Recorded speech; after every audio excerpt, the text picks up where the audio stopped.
Hey, this is Jamey with Stonemaier Games, and today I'm going to talk about my favorite mechanism in the new game from Red Raven Games, Now or Never. I've played this only one time so far, played it with two players, and played it in the non-story mode, and it actually really impressed me as a Euro game. There is a full story mode campaign, a very robust story mode campaign in this box, but I had fun just playing the Euro version of the game, the standard version of the game without the story mode. There are two things I want to highlight briefly. Let me highlight the one of them first, and that is the combat in the game. I think is really interesting. You have this player mount. This happens to be the character that I had in the game that I played. Of course, I played the cat character. In combat, there are some monsters that you can approach and try to fight them. And when you do, you roll a four-sided die. And whatever number you roll, you gain the benefit shown on your mat here. And so you can see no matter what you roll, you are going to hit. You're going to do something, something good. You're going to deal some damage. You can block the opponent. You can even gain a rune here. So you'll do that. And if the enemy is still, no, simultaneously, I think you hit each other simultaneously. Simultaneously, the enemy is going to hit you back. For a certain amount of damage. And if I recall correctly, that number is determined. You know how much they're going to hit you for, so you can do some math there. It's not uncertain how much they're going to deal damage to you for.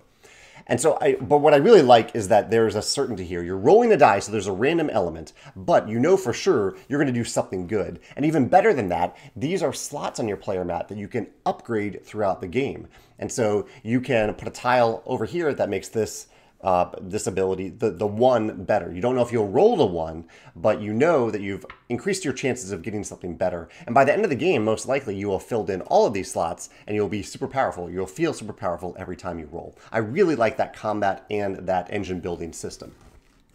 However, there's one other mechanism that edged it a little bit, and that is the building system in the game. Let me show you something else from the rulebook. There are two images that I need to show you. One is this image down here. At the beginning of the game, you will shuffle up, you'll randomize all 16 building tiles that you have, and you'll place them face up next to your mat. You have not constructed those buildings. Rather, they are essentially forming almost a tech tree of buildings, a random assortment of tech tree buildings, because the first time you build a building, you'll choose one on the outer edge here, and you'll pay the cost, and you'll build it. And I'll talk about what happens when you build it in a second. That's also really cool. And you'll build it. Then, from then on, based on that empty space that you just created, the next building you construct must be adjacent to that empty space or adjacent to an empty space as you continue to construct other buildings. So if I start by constructing this building, the next two buildings I'm eligible to make are right above it and right next to it. And once I make, say, this building, then I can make this one, or this one right here, because those are all tiles that are adjacent to the empty spaces. It's essentially a randomized tech tree, and I think that is super, super clever to have that in a game. I like that it adds a lot of variability to the game.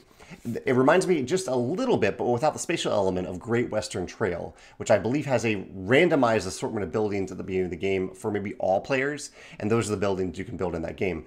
But in this game, all the buildings are always the same. It's just your ability to access them and the paths you take to build them are different, and it's different for each player too. Just a really, really cool building system. The other element that makes it even cooler is the building mat, where you actually place those buildings. You have, again, a 4x4 grid here on your mat where you can place those buildings. You'll always start by placing a building in the bottom row. And then from then on, if I'm remembering correctly, I think you can continue to build after that wherever you want. But I know the first building goes in the bottom row. Depending on where you build, you might cover up a benefit and you gain that benefit right away. And there are additional points if you complete a row. And you're kind of, again, building up and out. So you're starting here, and you could build this way. You could fill in this row and get points and get these little bonuses along the way, or you can kind of build up and out and get some more powerful one-time build bonuses up here at the top, and maybe focus on completing these rows. This is, I would say, slightly more standard system. You know, you build something on a mat, you cover something up, you get that benefit. You complete rows or columns, you get additional benefits. But it works really well, and especially paired with the randomized tech tree buildings that I described before, which I just think is so cool. I don't know. I can't get over how cool that mechanism is in this game. Yeah, those are my favorite two mechanisms in a game with a lot of mechanisms, but I wanted to stay somewhat focused here. I'd love to hear your thoughts if you played Now or Never, what your favorite mechanism is so far. And if you played the story mode, I'd love to hear your thoughts on that because I haven't tried that yet. Let me know in the comments below. Thanks.